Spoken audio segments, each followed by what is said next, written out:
Hi, Alex here from Rebeloper.com and welcome back to the channel. Now today we are going to talk about SwiftUI, so let's jump right into it.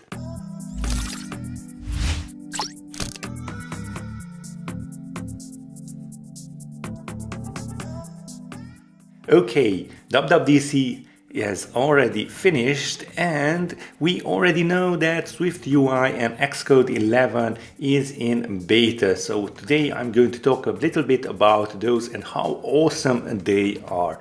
So let's just jump right into their website, and it's at developer.apple.com/xcode/SwiftUI. And yeah, it's definitely better apps with less code.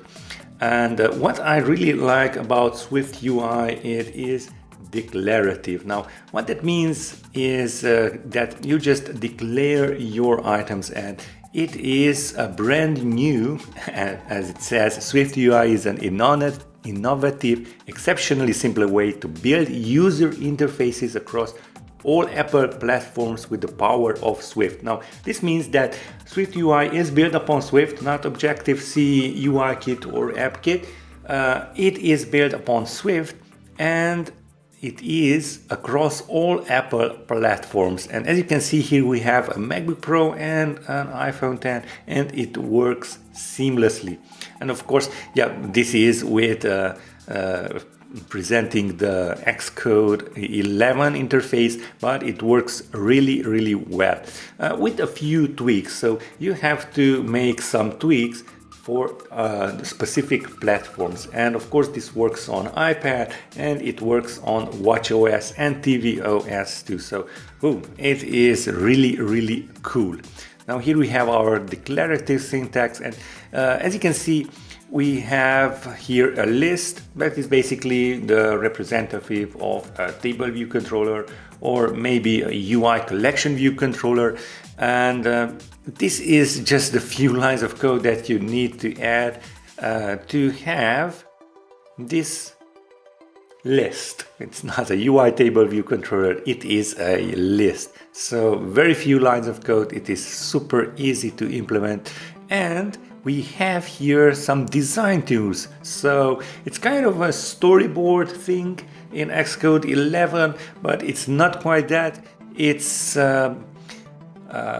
live reload canvas, so call it. We will see how it goes in the language further down the line, but it is basically live reloading your code. And the awesome stuff is that you can drag and drop some views like lists, text, button, toggles, etc. and your code will be updated. So this is a huge step forward for Xcode 11. Okay, yeah, drag and drop and so on. So there are a lot of awesome new features in Xcode 11. Now native on all Apple platforms, and this is a huge thing for me, and I believe it is for you.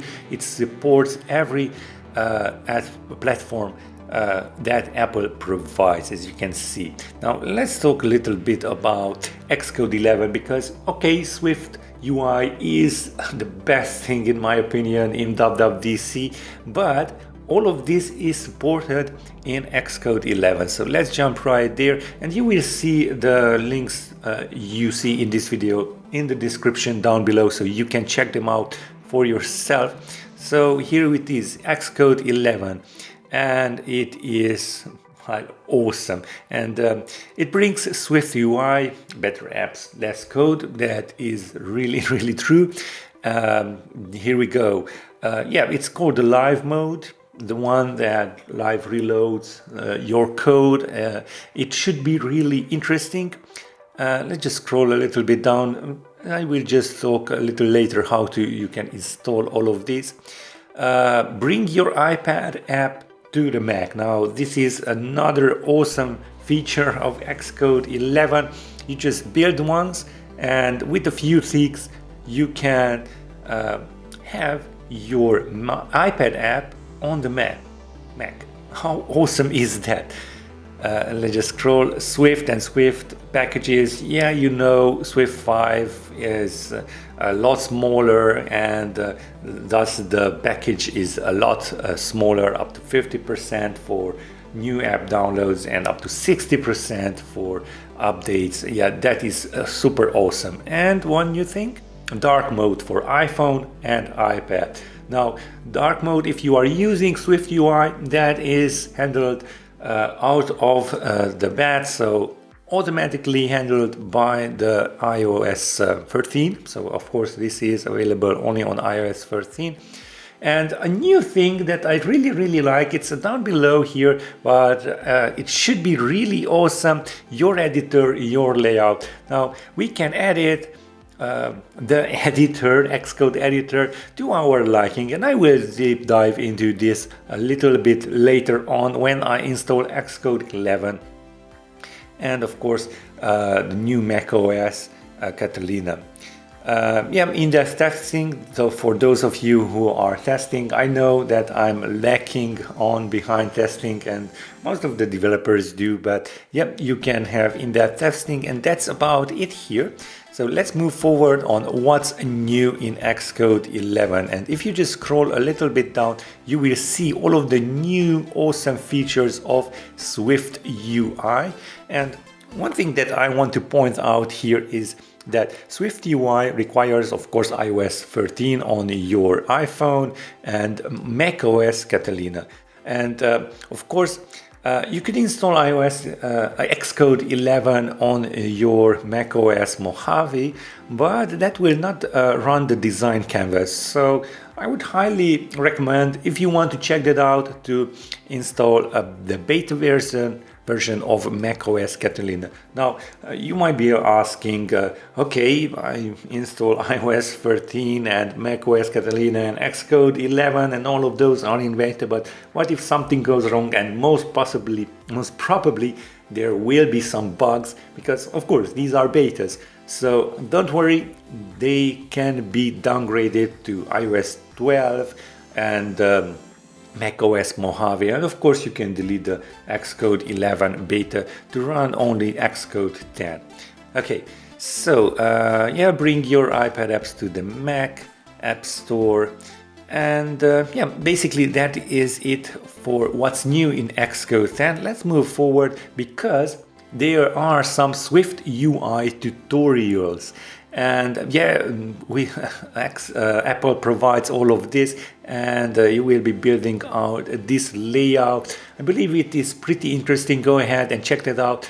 But if you are a little bit lazy, just wait for me to create some YouTube videos on this, and I believe I will dive deep into this and explain everything you need to know about SwiftUI. So keep an eye on that and subscribe to the channel for to get those notifications. Of course, you have to hit the notification bell, and you will be notified when these videos do come out. So yeah, just scrolling all the way down, it looks pretty awesome.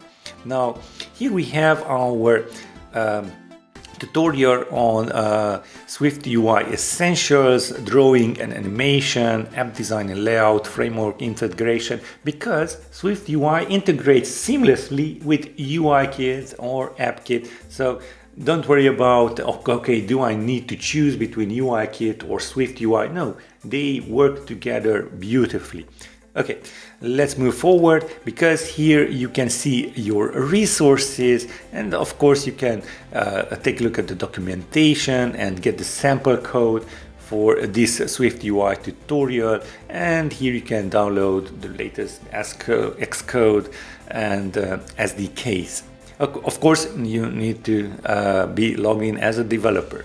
Now, one thing that you should check out is the SwiftUI documentation. If you are really digging Apple's documentation and you can't wait like I do to get your hands dirty with SwiftUI, you can take a look at the SwiftUI documentation. Of course, all of this is still in beta. Okay. Now that is basically it, and I really enjoyed WWDC where they unveiled SwiftUI and Xcode 11, and of course the cross-device compatibility with SwiftUI. I just had the time of my life yesterday. So if you do want to learn about SwiftUI and Xcode 11 and all those awesome stuff, go ahead and subscribe to the channel, hit that notification bell to get notified of new videos, because I'm most probably going to upload new videos about SwiftUI in a couple of days. Now that is it for me today. I hope you enjoyed WWDC as much as I did, and if you didn't, then go ahead and take a look at the keynote. And of course, if you do want to learn more about SwiftUI and Xcode 11, go ahead and hit that subscribe button and hit that notification bell too, to get notified of new videos as they do come out on this channel. And as always, I will see you in the next one.